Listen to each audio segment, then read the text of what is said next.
Good morning, students.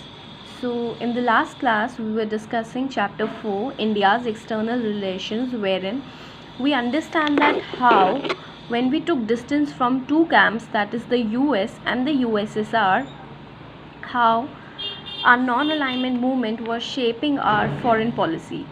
And after we got independence, immediately after independence, during 2 decades, we faced three wars in 1962, in 1965, and in 1971. So we discussed how our relations changed constantly with China, initially peaceful, and then it got violated over the entire issue related to Tibet, right? Now in this class we will discuss about war and peace with Pakistan, how immediately after we gained independence both the nations were in conflict, and Jammu and Kashmir, or basically Kashmir, was one major disputed area. Both wanted to show that Kashmir is there, and for that number of proxy wars were held. Then since Bangladesh was, or we can say East Pakistan was our immediate neighbor, so how they wanted freedom and they fought for federation, and within that whole federation asking movements of federation, fighting movements, how again India was accused by Pakistan, just as it was accused by China in the case of Tibet for helping Tibet. And then we will read that how China, Pakistan and US were held together and were making policies in order to put down the efforts of India. And from there how India emerged as nuclear weapon country, and its foreign policy shifted. Okay, so let us begin with the chapter. War and peace with Pakistan is the topic. In the case of Pakistan, the conflict started just after partition over the dispute on Kashmir. You will read more about the dispute in chapter 8. A proxy war broke out between the India and Pakistan armies in Kashmir during 1947 itself. But this did not turn into a full-fledged war. The issue was then referred to UN, that is your United Nation, and United Nation is basically an international organization that maintains international peace and security among nations.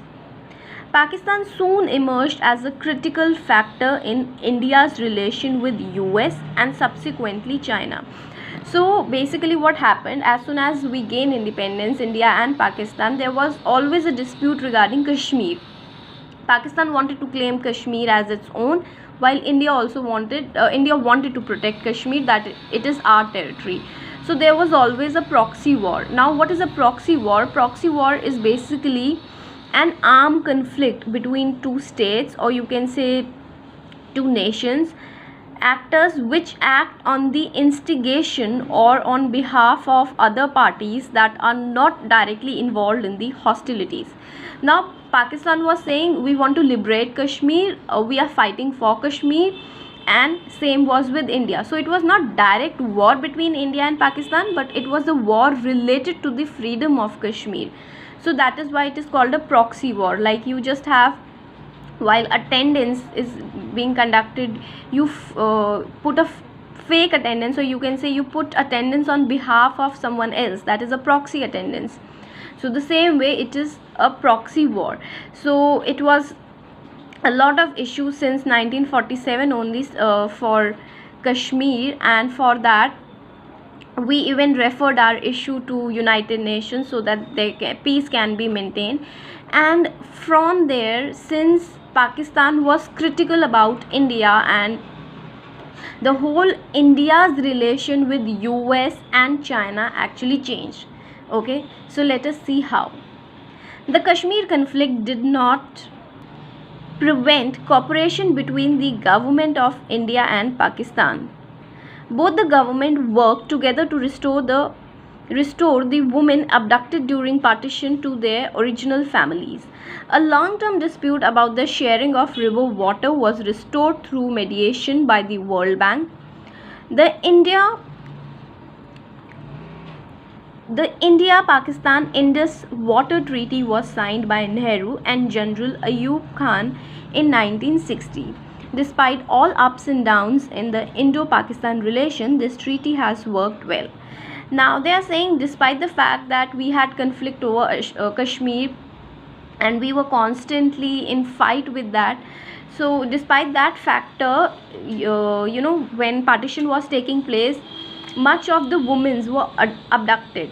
You can say in a layman language it means kidnapping, though there is a little bit of difference. For smaller people or below the age of 16 we use kidnapping, and above that we use abduction. Okay, so women were abducted when during partition.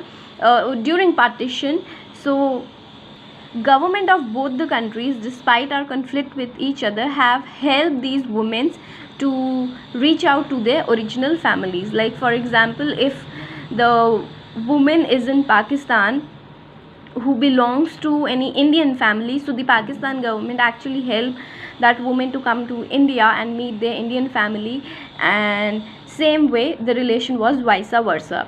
Also we had a long-term dispute over water sharing. Okay, that was the Indus water sharing, and that was also resolved by World Bank. At that time in Pakistan, General Ayub Khan was there. Okay, and in India, Nehru, he basically signed a treaty which was the Indus Water Treaty. Okay, so that the dispute related to sharing of water can be resolved, and it was done through the mediation was done through World Bank. World Bank actually बीच में आके उन्होंने दोनों के बीच में dispute over water को settle करवाया, and despite our so long term constant conflicts with each other, this treaty has actually worked well, the water sharing treaty. Okay. A more serious armed conflict between the two countries began in 1965. As you would read in the next chapter, by then Lal Bahadur Shastri had taken over the Prime Minister. Okay, in 1965. In April 1965, Pakistan launched armed attack in the Run of Kutch area in Gujarat. This was followed by a bigger offensive in Jammu and Kashmir in August and September.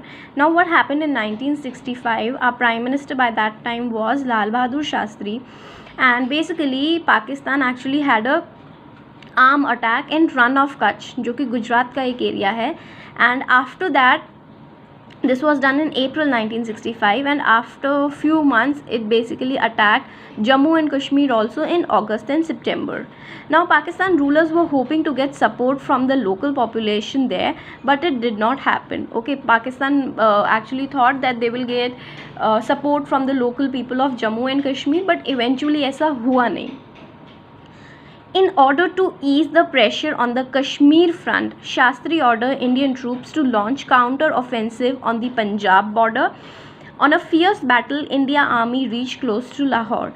Now, even Shastri ordered Indian troops that they should counter-attack. Okay, what is counter-offensive? It is an attack made in response to one from an enemy, typically a large scale for a prolonged period.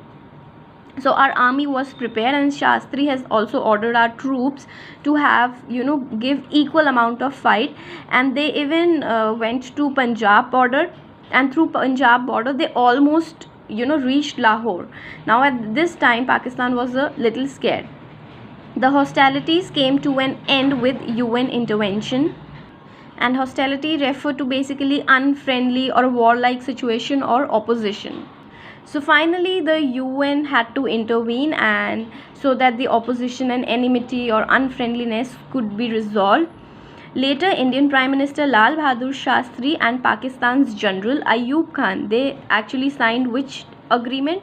Tashkent Agreement. Okay, and this Tashkent Agreement was basically a peace agreement जो कि 67 के war को resolve करने के लिए था और pacify करने के लिए था. Okay, Tashkent agreement was sign for which UN had to intervene, brokered by Soviet Union in January 1966, for which even Soviet Union actually tried to maintain peace between both the countries. Though India could considerable military loss on Pakistan. In 1965 war added to India's already difficult economic situation. Now, though peace was maintained between both the nation, and Pakistan had to take off its army from Indian borders and have to move away, जहाँ पे वो पहले से ही उनके borders थे, उनको फिर वापस वहीं पर जाना पड़ा. But then you remember when we read about the development chapter, so how we were going through economic crisis. Plague epidemic was there in later 1960s and initial 1970s. So we were already battling with economic crisis, and at that time जब 1965 में war हुआ, so India's condition got even more worse because of that war. We all know when conditions like war appear, so your national interests are more than the individual interest or the domestic interest. So आपको nation को protect करना आपका priority रहता है. So in that case only, in that situation only, India invested a lot of money for warfare, for troops, and in the army. So this condition was due to war had even more put us in a difficult times.